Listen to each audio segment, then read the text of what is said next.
नमस्कार. आज आपण बघणार आहोत ही बटाट्याची रस्सा भाजी, झटपट होणारी अशी. आता मी याची साल काढून कट करून घेते. हा बटाटा इथे मी बटाटे कट करून घेतले आणि याकरता लागणार आहे शेंगदाणे आणि थोडासा लसूण. शेंगदाणे आणि लसूण हा मी मिक्सरमधून थोडंसं क्रश करून घेते, जास्त बारीक करायचं नाही. इथे कढईमध्ये मी तेल टाकून घेतलं आहे. यामध्ये मी मोहरी घालते.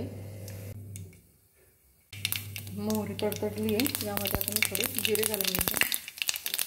त्यानंतर कढीपत्ता. यानंतर यामध्ये 1 चमचा लाल मिरची पावडर, अर्धा चमचा गरम मसाला आणि अर्धा चमचा कांदा लसूण मसाला, हळद,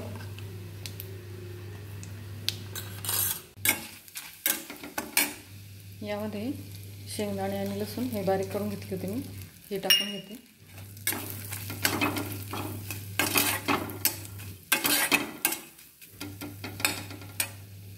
मसाले जळू नये म्हणून मी यामध्ये थोडे पाणी घालून घेते. मसाला छान परतवून झाला. यामध्ये मी आता हे बटाटे टाकून घेते.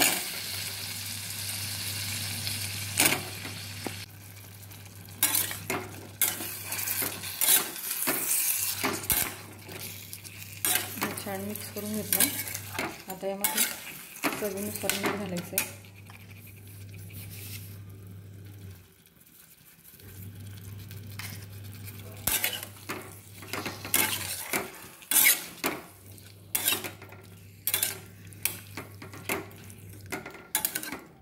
आता यामध्ये शिजण्याकरता पाणी घालून घ्यायचं आहे.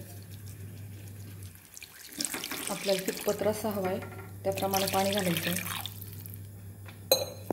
यावरती आता मी झाकण ठेवून घेते. हे बघू शकता तुम्ही, आपली बटाट्याची भाजी तयार झाली आहे. तुम्ही नक्की करून बघा. या पद्धतीने केल्यानंतर टेस्टी लागते. तुम्हाला आवडल्यास माझ्या चॅनलला लाईक, शेअर आणि सबस्क्राईब करायला विसरू नका. चला तर मग भेटूया अशाच एका नवीन व्हिडिओसोबत. बाय.